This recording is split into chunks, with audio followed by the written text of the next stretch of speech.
There's an unspoken rule in elite circles. Your watch speaks before you do. And in 2025, that silent language is shifting, and it's shaking up the luxury world in ways no one saw coming. Today, we're diving deep into the Rolex situation, because what's happening with Rolex right now isn't just about watches. It's about power, access, and what the ultra-wealthy are no longer willing to entertain. Rolex for decades wasn't just a brand, it was a rite of passage. The date just wasn't a watch, it was a statement. The Submariner wasn't a timepiece, it was your entry card to private clubs, five-star hotel upgrades, and a discreet nod from the man sitting in first class next to you. But here's where it gets interesting. The very power of that silent flex started to unravel the moment it became too visible. In the past 5 years, Rolex exploded on social media. Every aspiring millionaire crypto kid and motivational speaker started flashing Daytonas on TikTok. What was once a whisper of wealth turned into a billboard. And in elite circles, the second something becomes obvious, it's over. True wealth, old money, dynastic wealth, thrives in inaccessibility. And Rolex lost that when it became the poster child for new money flex culture. Then came the shortages, the endless waiting lists, the idea that if you could get your hands on a Rolex, you made it. But here's the psychology behind that. Manufactured scarcity only works when the clientele believes they're still part of an exclusive group. Once that group gets too big, the illusion breaks. And in 2023-2025, with the surge of resellers, grey market dealers and YouTubers reviewing their latest Rolex haul, the brand's air of quiet superiority started to thin. Today, many of the ultra-wealthy are moving away from Rolex. Not because the watches are any less beautiful, but because they're too known. In elite circles, it's now about independent watchmakers, low production Swiss ateliers, and bespoke pieces made for no one but you. Names you'll never see in an airport billboard.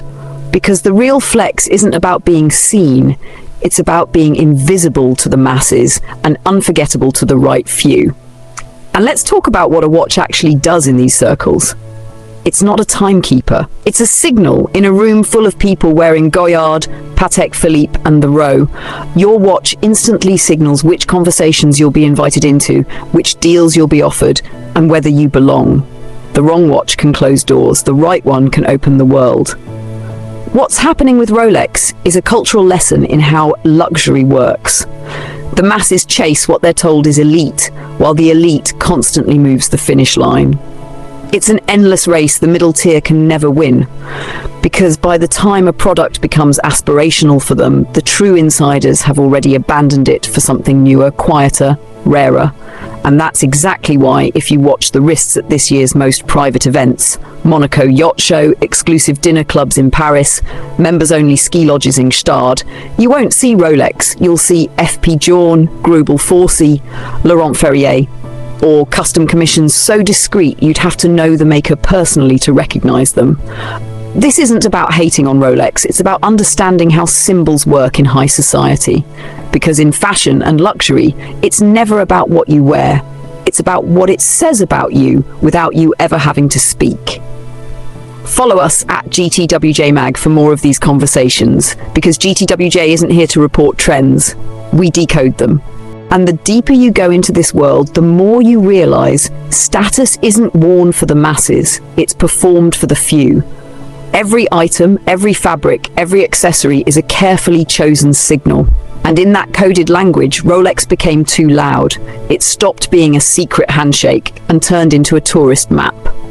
The psychology here is ancient. Humans have always formed hierarchies, and objects have always been used to communicate placement within those structures. In medieval courts, it was the dye of your fabric. In 1920s New York, it was the cut of your suit and the origin of your cufflinks. In the 80s, the car you drove, and now it's the watch you wear. But the real players? They've always sought what the crowd hasn't discovered yet. Because true power doesn't announce itself, it hints, it whispers, it's recognized only by those meant to see it. And when an item like Rolex crosses into mass visibility, it's not stripped of value, but it's stripped of elitism. And that is fatal in luxury psychology. Rolex is now caught in this fascinating position where it's still respected, still mechanically excellent, but culturally sidelined in the circles where influence is currency. It's a brand now courted more by the middle class chasing an image of wealth than by the wealthiest themselves.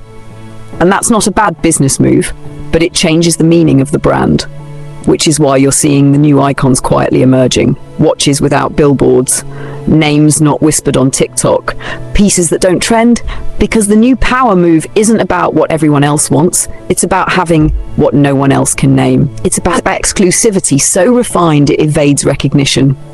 And if you want to understand where fashion and luxury are moving, watch what the elite are quietly dropping. That's always your first clue.